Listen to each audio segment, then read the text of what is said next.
नमस्कार, मैं हूं शशि तुषार शर्मा और आप देख रहे हैं चुनाव आज तक। देश की सियासत में गांधी नेहरू परिवार के नाम की चर्चा होते ही कांग्रेस पार्टी की याद आने लगती है। कांग्रेस के गठन के बाद से ही परिवार और पार्टी एक दूसरे के पूरक बने हुए हैं, लेकिन एक गांधी ऐसा भी है जो कभी कांग्रेस के साथ नहीं रहा।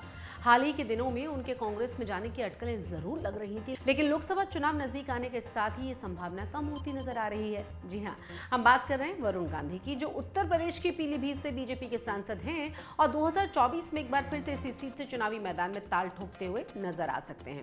आइए सबसे पहले सुन लेते हैं वरुण गांधी का एक बयान, जिसमें वो अपनी ही पार्टी पर सवाल या निशान खड़े करते हुए सुनाई पड़ते हैं। उनके ऐसे ही बयानों से बीजेपी लगातार असहज महसूस कर रही थी और पीलीभीत से उनका टिकट कटने के कयास भी लगाए जाने लगे थे। पहले वरुण गांधी का वो बयान आप सुनिए। जब आपके बहेड़ी में कोरोना की दिक्कत थी तो सारा ऑक्सीजन वरुण गांधी ने अपने जेब से दिया। आपने अखबार में उस समय पढ़ा होगा, सारे दवाइयां वरुण गांधी ने दी, खाने के पैकेट वरुण गांधी ने भेजे। तब मैंने नहीं सोचा कि किसका नुकसान है किसका फायदा है। याद रखना, अगर बैंकों का निजीकरण होगा तो जो 7-8 लाख 10 लाख लोग बेरोजगार होंगे, जो 40, 45, 50 साल के हैं, उनको दोबारा कौन ट्रेन करेगा, दोबारा रोजगार कौन देगा, उनके बच्चों को कौन खिलाएगा। अगर BHEL बिकेगा, BSNL बिकेगा, MTNL बिकेगा, एयरपोर्ट बिकेंगे, एयरलाइन बिकेंगे, तो आम आदमी के बेटे को नौकरी कौन देगा।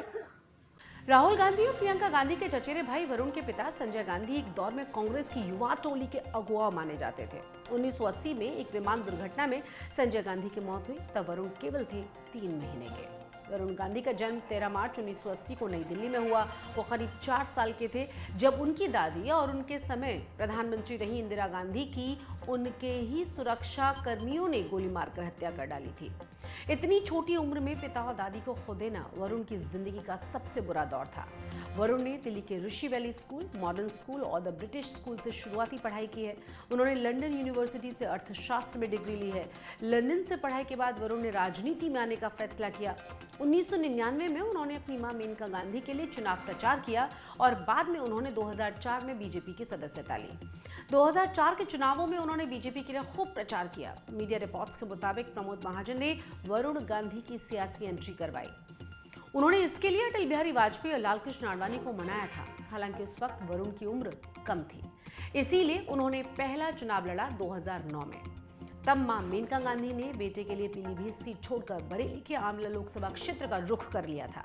वरुण ने चुनाव प्रचार के दौरान एक विशेष समुदाय के खिलाफ खुलकर बातें की, उन्हें धमकियां दी। वरुण ने मुसलमानों के लिए अपमानजनक शब्द कहे और गांधी जी के विचारों की खिल्ली भी उड़ाई। वरुण ने इन ताबड़तोड़ बयानों ने मीडिया का ध्यान खींचा। उधर उत्तर प्रदेश की मायावती सरकार ने वरुण गांधी पर राष्ट्रीय सुरक्षा कानून यानी कि रासुका लगा दिया। वरुण पुलिस के हाथ नहीं लगे तो पीलीभीत के डीएम और एसपी को हटा दिया गया। 28 मार्च 2009 को वरुण ने आत्मसमर्पण किया। अदालत ने उन्हें 14 दिनों की न्यायिक हिरासत में जेल भेजा। तब बीजेपी के अध्यक्ष थे राजनाथ सिंह। उन्होंने वरुण गांधी से एकजुटता दिखाने के लिए जेल वो पहुंचे और उधर पार्टी के कद्दावर नेता लालकृष्ण आडवाणी ने वरुण की तुलना जयप्रकाश नारायण से करते हुए कहा कि जेपी और राज नारायण को भी सरकार ने इसी तरह से जेल में डाला था। 2009 में पहली बार सांसद बनने के बाद 2013 में उन्होंने बीजेपी का राष्ट्रीय महासचिव उन्हें बना दिया गया और इस समय तक वरुण की छवि एक फायर ब्रांड हिंदुवादी नेता की बन चुकी थी। बीजेपी ने इसी साल उन्हें पश्चिम बंगाल का प्रभारी भी बनाया। 2014 के लोकसभा चुनावों में वरुण ने सुल्तानपुर से चुनाव लड़ा और जीत हासिल की। इसके ठीक पहले जब 2013 में ही गुजरात के तत्कालीन मुख्यमंत्री नरेंद्र मोदी के अगले वर्ष 2014 में होने वाले लोकसभा चुनाव में बीजेपी का प्रधानमंत्री उम्मीदवार बनाने की बात जोर पकड़ रही थी, तब वरुण गांधी ने यूपी में लालकृष्ण आडवाणी की विशाल रैली का आयोजन करवाया। कहा यह जाता है कि वरुण तभी से नरेंद्र मोदी के दिल से उतर लगे।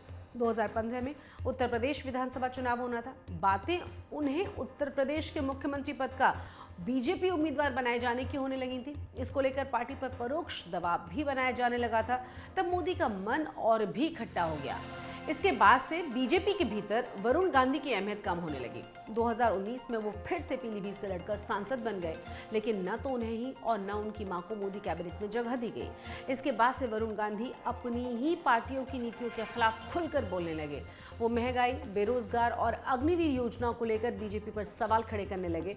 2023 के आते आते लगने ये लगा था कि वरुण गांधी के कांग्रेस में जाने की संभावनाएं बहुत ज्यादा हैं। इसी दौरान उनकी मुलाकात हुई राहुल गांधी से, तो कांग्रेस में जाने को लेकर अटकलों ने और ज्यादा जोर पकड़ लिया।